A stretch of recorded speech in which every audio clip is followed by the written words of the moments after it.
ኢትዮጵያ በአየር ንብረት የማይበገር ኢኮኖሚ ለመገንባት እና አስተማማኝ የምግብ ሉዓላዊነት ለማረጋገጥ ባለፉት ዓመታት በቢሊዮን የሚቆጠሩ ችግኞችን በሁሉም የሀገሪቱ ጫፍ እየተከለች ትገኛለች።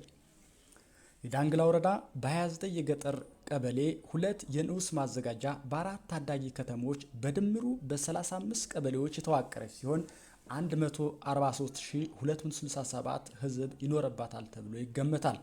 የአየር ንብረቷን ሙሉ በሙሉ በሚባል ደረጃ ወይነ ደጋ ሆኖ የተለያዩ የሰብል አይነቶችም ማለትም በቆሎ፣ ዳጉሳ፣ ገብስ፣ ጤፍ፣ ሽምብራ፣ ኑግና ሌሎችን የአትክልትና ፍራፍሬዎችን ጨምሮ በእንስሳት ሀብት የታደለች ወረዳ ናት። መንግስት የግብርናውን ኢኮኖሚ ለማዘመን ከሚያደርገው ጥረት ባልተናነሰ መልኩ ማህበረሰቡን ተጠቃሚ የሚያደርጉ መንግስታዊ ያልሆኑ ድርጅቶችም የሚናቸው የላቀ ሲሆን ከነዚህም መካከል በአየር ንብረት ማስተካከል ዘላቂ መሬት አያያዝ ወይንም ካልም በግንባር ቀደምትነት ይጠቀሳል።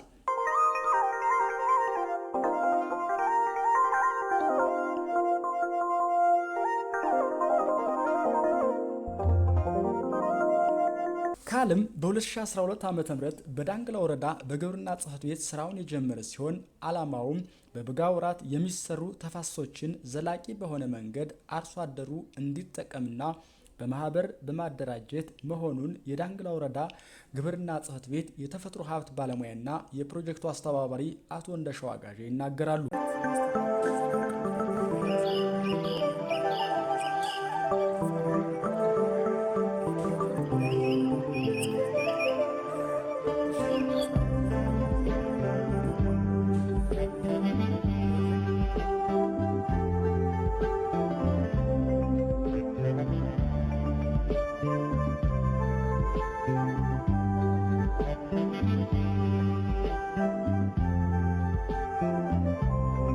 የካለም ፕሮጀክት በወረዳው በ6 ቀበሌዎች በ11 ተፋሰሶች 4800 አርሶ አደሮችን ተጠቃሚ እያደረገ ሲሆን ከተጠቃሚ ቀበሌዎች ውስጥም ዱቪ፣ ጅባና፣ ማይልባች፣ ድባካ፣ ስንጉሪ፣ አለፋ፣ ካቻና ካንሰን ቀበሌዎች ናቸው። ፕሮጀክቱ በ7500 ሄክታር መሬት ተፋሰስ ላይ ከላይ እስከታች አርሶ አደሮችን ደረጃ በአርሶ አደሮች ደረጃ ለሚሰሩ ስራዎች የተሻለ ምርት እንዲያመርቱና በእንስሳት ሀብቱን በስፋት እንዲሰማሩ ከፍተኛ እገዛ እያደረገ መሆኑን አስተባባሪው ይናገራሉ።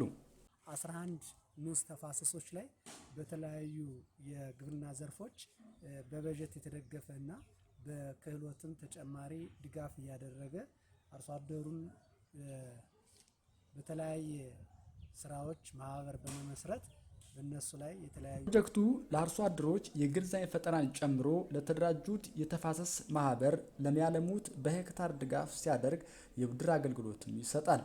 ካለም ፕሮጀክት ለተፋሰስ ተጠቃሚዎች ለሚያቀርቡት ጥያቄ መሰረተ ልማት ማለትም መንገድ፣ ድልድይ፣ የቢሮ ግንባታ ድጋፍ እያደረገ ይገኛል። በአጠቃላይ ይህ ፕሮጀክት መንግስት ያልመለሳቸውን የመሰረተ ልማት ጥያቄዎች ከመመለስ ባሻገር በበጋ ወራት የሚሰሩ ተፋሰሶችና ክረምት በመጣ ቁጥር የሚተከሉ ችግኞችን ዘላቂነታቸው እንዲጠበቅ ከማድረግ በተጨማሪም አርሶ አደሩ የኢኮኖሚ ተጠቃሚ እንዲሆን ከፍተኛ ጥረት እያደረገ የሚገኝ ሲሆን የመንግስት አስፈጻሚዎችና የአካባቢው ማህበረሰብ ድጋፍና ክትትል መለየት የለበትም እንላለን። ሰላም ለሀገራችን፣ ሰላም ለክልላችን።